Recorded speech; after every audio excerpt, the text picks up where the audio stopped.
दोस्तों, कैसे हैं आप? आई होप आप बहुत अच्छे होंगे। दोस्तों, स्वागत है आपका मेरे इस चैनल फिर से। दोस्तों, मैं आज आपके सामने एक नई कहानी लेकर फिर से उपस्थित हुई हूँ। कहानी बिल्कुल सत्य है।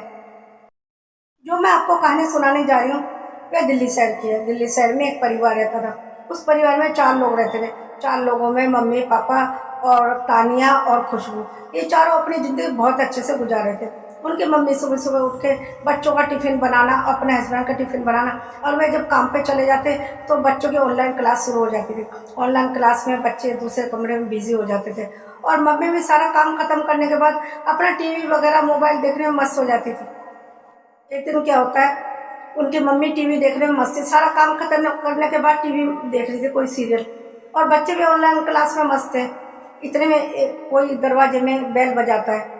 वह दरवाजा खोलती है, लेकिन उनके घर में 2 दरवाजे थे, एक तो लकड़ी का दरवाजा, एक जाली का जो होता है। उन्होंने सिर्फ एक दरवाजा खोल के पूछा, तुम कौन हो? एक आदमी बाहर खड़ा हुआ, फाइल लिए हुए हाथ में, और आई कार्ड भी लटकाया था। कहता, दरवाजा खोलो। उसने कहा, यहीं से बताओ, क्योंकि उसने एक दरवाजा तो खोल दिया था, सिर्फ जाली का दरवाजा बंद था। जाली से सब नजर आ रहा था कि कौन खड़ा है बाहर। उसने तुरंत पूछा कि तुम किस लिए आए हो? उसने कहा, मैं तुम्हारे गैस का लीकेज चेक करने आया हूँ। तो उसने बोला, तुरंत उसकी जो खुशबू की मम्मी है, उन्होंने कहा, हमने तो तुम्हें नहीं बुलाया। वह कहने लगा, तुमने नहीं बुलाया, लेकिन हम खुद एजेंसी से आए हैं, हमारा काम है चेक करने का, गैस लीक तो नहीं। उन्होंने उत्तर दिया उसकी खुशबू की मम्मी ने, ये हमारे कोई लीकेज नहीं है, हमें कोई ज़रूरत नहीं है। खुशबू की मम्मी दूसरा दरवाजा खोलने के लिए मना कर रही थी, तो उसने उसको डराया, यदि तुम मुझे अंदर नहीं आने दोगे, गैस चेक करने नहीं दोगी, तो मैं तुम्हारी कंप्लेन कर दूंगा, फिर तुम्हारी गैस की जो सर्विस है वो बंद कर दी जाएगी। वह डर गई। उन्होंने कहा, ठीक है, मैं दरवाजा खोलती हूँ। उन्होंने दरवाजा खोला। थोड़ी देर तो वह किचन की तरफ गया, कुछ गैस में लीकेज देखने लगा। थोड़ी देर बाद क्या करता है, कहता है कि आपके गैस की लीकेज हो रही है और मैं थोड़ी देर के लिए गैस बंद कर रहा हूँ, और वह फ़ोन करने लगता है किसी को। खुशबू की मम्मी ने पूछा, तुमने गैस तो बंद कर दिया, हमारा काम कैसे चलेगा? फिर सर्विस वाले बंदे ने कहा कि तुम 2 मिनट रुक जाओ, मैं फ़ोन करके इसका कोई पार्ट्स डालना पड़ेगा, जो उसमें लीकेज होती है उसमें कुछ डालना पड़ेगा, मैं भी फ़ोन करता हूँ। वह तुरंत बाहर चला जाता है और किसी को फ़ोन करता है। अब वह कहती है, जल्दी करो, क्योंकि मुझे दोपहर का खाना भी तो बनाना है। वह कहता है, तुम्हारी देर नहीं लगेगी काम करने में, मैं अभी किसी बंदे को बुलाता हूँ और वह पार्ट्स मंगा लेता हूँ और तुम्हारी गैस ठीक कर दूँगा। जब लीकेज वाले बंदे ने फ़ोन किया, उसके थोड़ी देर बाद ही एक दरवाजे पे कोई आदमी फिर से खड़ा था। खुशबू मम्मी फिर से दरवाजा खोलती है, देखती है एक आदमी खड़ा हुआ है।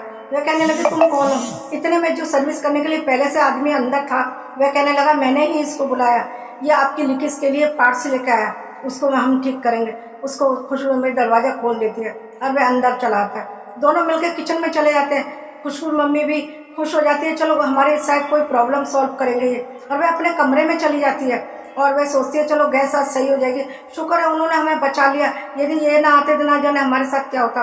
और वे दोनों जो आए हुए थे सर्विस के लिए, वह दोनों खुशल खुशल कर रहे थे, लेकिन खुशबू मम्मी को कुछ भी पता नहीं चल पाया।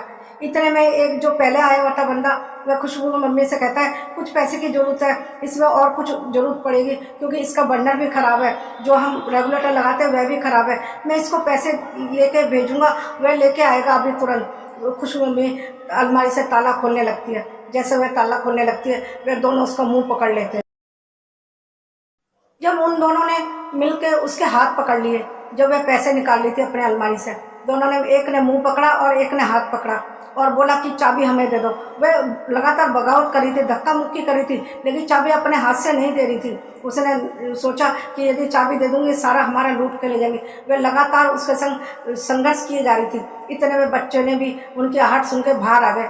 इतने में एक ने तो उसका मुंह पकड़ा और हाथ पकड़ा, और दूसरा छोड़ के बच्चों को पकड़ने चला गया, और दोनों ने बच्चों को भी मुंह पकड़ के अच्छी तरह दबा दिया।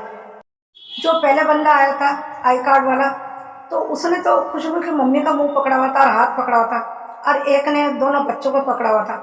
लेकिन 2 बच्चे थे, बच्चे तो छोटे थे, एक चिल्लाता था और दूसरा का मुंह पकड़ता। ऐसे करके दूसरा बंदा बोलने लगा, इन बच्चों को चुप करा पहले, वरना हम पकड़े जाएंगे।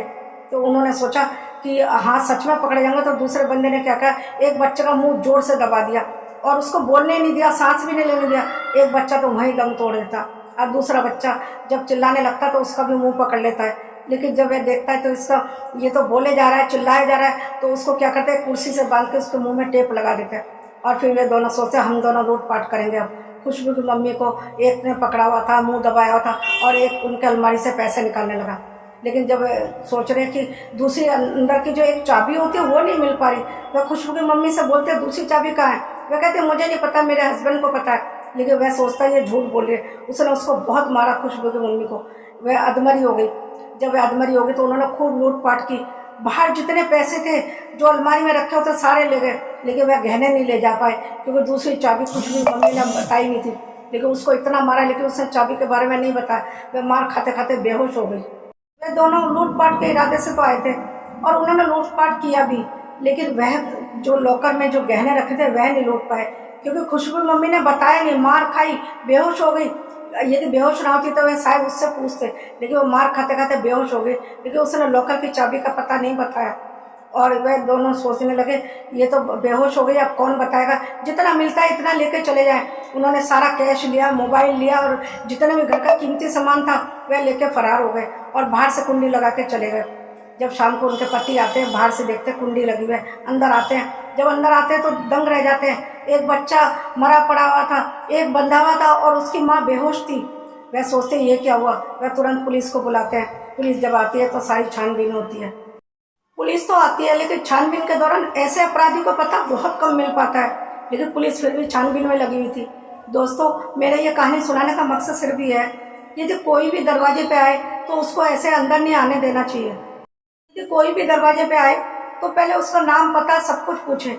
यदि वह ये कह रहा था कि मैं गैस एजेंसी से आया हूँ, तो गैस एजेंसी का पता तो हमारे पास होता है, फ़ोन नंबर भी होता है, हम फ़ोन करके पूछ भी तो सकते हैं गैस एजेंसी में क्या आप ही ने भेजा है किसी को हमारे यहाँ चेकिंग करने के लिए। यदि ये सब दिमाग से किया जाए तो ऐसा हादसा कभी नहीं होता, लेकिन कई लोग सोचते नहीं इस बात को और तुरंत दरवाज़ा खोल देते हैं। जब उनके घर में जाली का दरवाज़ा था, सारी चीज़ दिख रही थी, उससे आई कार्ड के बारे में पूछती और कहती मैं पहले अपने पति को फ़ोन करती हूँ और मैं गैस एजेंसी में फ़ोन करती हूँ कि तुम वहीं से आए हो क्या। यदि ये सब बात पता करती है तो ये हादसा होता ही नहीं।